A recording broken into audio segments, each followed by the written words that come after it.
Eschatology is a part of theology concerned with the final events of history, or the ultimate destiny of humanity. This concept is commonly referred to as the end of the world, or end time. The word arises from the Greek sigma chi alpha tau omicron sigma eschatos meaning last, and logy meaning the study of, first used in English around 1550. The Oxford English Dictionary defines eschatology as the department of theological science concerned with the four last things: death, judgment, heaven and hell. In the context of mysticism, the phrase refers metaphorically to the end of ordinary reality and reunion with the divine. In many religions it is taught as an existing future event prophesied in sacred texts or folklore. More broadly, eschatology may encompass related concepts such as the Messiah or Messianic age, the end time, and the end of days. History is often divided in two ages, which are time periods each with certain commonalities. One age comes to an end and a new age or world to come, where different realities are present, begins. When such transitions from one age to another are the subject of eschatological discussion, the phrase, end of the world, is replaced by end of the age, end of an era, or end of life as we know it. Much apocalyptic fiction does not deal with the end of time, but rather with the end of a certain period of time, the end of life as it is now, and the beginning of a new period of time. It is usually a crisis that brings an end to current reality and ushers in a new way of living, thinking, or being. This crisis may take the form of the intervention of a deity in history, a war, a change in the environment, or the reaching of a new level of consciousness. Most modern eschatology and apocalypticism, both religious and secular, involve the violent disruption or destruction of the world, whereas Christian and Jewish eschatologies view the end times as the consummation or perfection of God's creation of the world. For example, according to ancient Hebrew belief, life takes a linear path. The world began with God and is constantly headed toward God's final goal for creation, which is the world to come. Eschatologies vary as to their degree of optimism or pessimism about the future. In some eschatologies, conditions are better for some and worse for others, e.g., heaven and hell. Eschatology in religions. In Baha'i belief, creation has neither a beginning nor an end. Instead, the eschatology of other religions is viewed as symbolic. In Baha'i belief, human time is marked by a series of progressive revelations in which successive messengers or prophets come from God. The coming of each of these messengers is seen as the day of judgment to the adherents of the previous religion, who may choose to accept the new messenger and enter the heaven of belief, or denounce the new messenger and enter the hell of denial. In this view, the terms heaven and hell are seen as symbolic terms for the person's spiritual progress and the nearness to or distance from God.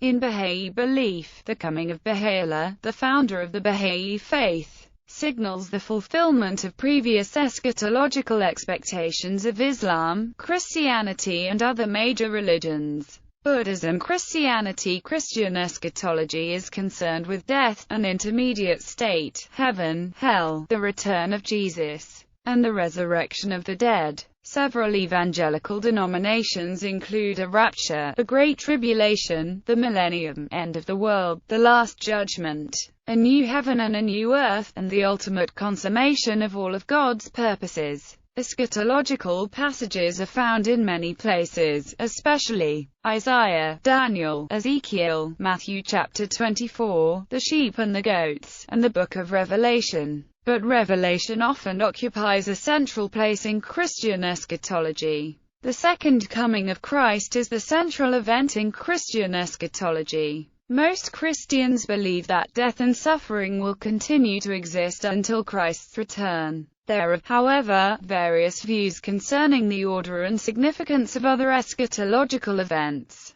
The Book of Revelation is at the core of Christian eschatology. The study of Revelation is usually divided into four approaches. In the futurist approach, Revelation is chiefly seen as referring to events which as yet have not come to pass. but which will come to pass at the end of the age, and the end of the world. This is the approach which most applies to eschatological studies. In the preterist approach, revelation chiefly refers to the events of the first century, such as the struggle of Christianity to survive the persecutions of the Roman Empire, the fall of Jerusalem in 70 AD, and the desecration of the Temple in the same year. In the historicist approach, revelation provides a broad view of history, and passages in Revelation are identified with major historical people and events. In the idealist approach, the events of Revelation are neither past nor future, but are purely symbolic,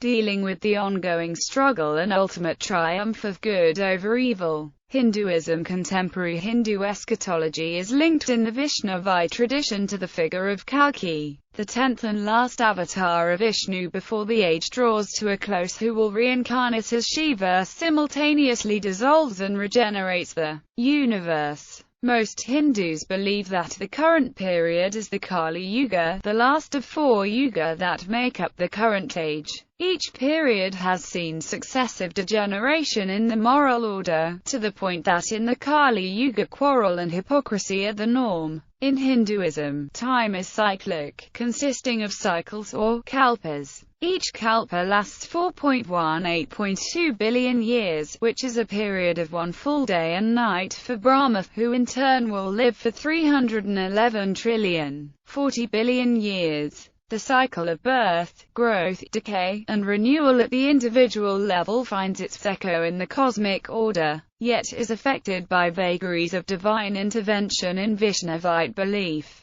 Some Shaivites hold the view that Shiva is incessantly destroying and creating the world. After this larger cycle, all of creation will contract to a singularity and then again will expand from that single point, as the ages continue in a religious fractal pattern. Islam. Signs preceding the Day of Judgment in the Quran. The best source of information is the Quran, which describes the following signs preceding the Day of Judgment: splitting of the moon 54-1, smoke 44-10, beast of the earth 27-82. The Prophet's sayings on the subject have been traditionally divided into major and minor signs. He spoke about several minor signs of the approach of the Day of Judgment, including, Abu Hurairah reported that Muhammad said, "If you survive for a time you would certainly see people who would have whips in their hands like the tail of an ox. They would get up in the morning under the wrath of God and they would go into the evening with the anger of God." Abu Hurairah narrated that Muhammad said, "When honesty is lost, then wait for the Day of Judgment." It was asked, "How will honesty be lost, O Messenger of God?" He said, "When authority is given to those who do not deserve it, then wait for the Day of Judgment."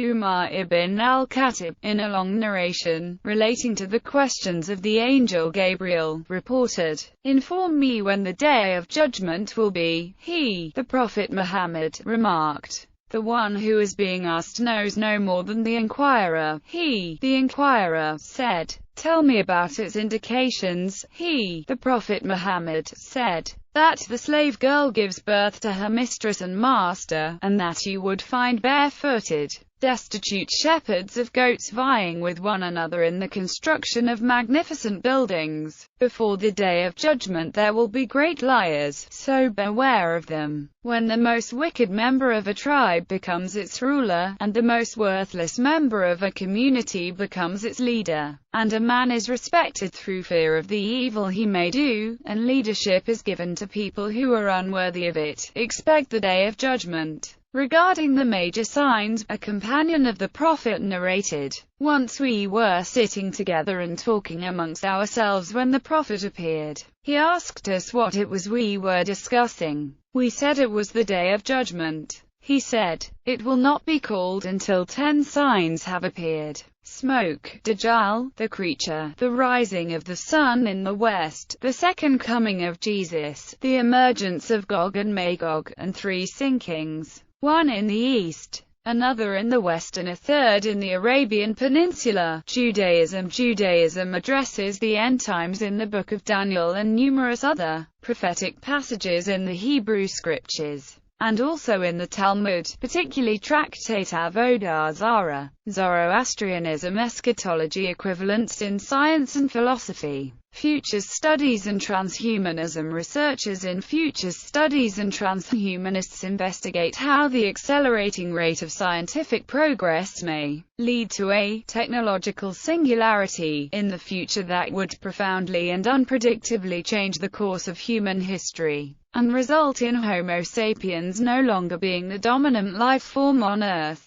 The philosopher and Institute for Ethics and Emerging Technologies scholar Phil Torres has called this new branch secular eschatology. Astronomy. The Sun will turn into a red giant in approximately 5 billion years. This red giant sun will have a maximum radius beyond the Earth's current orbit. Life on Earth will become impossible due to a rise in temperature long before the planet is actually swallowed up by the Sun.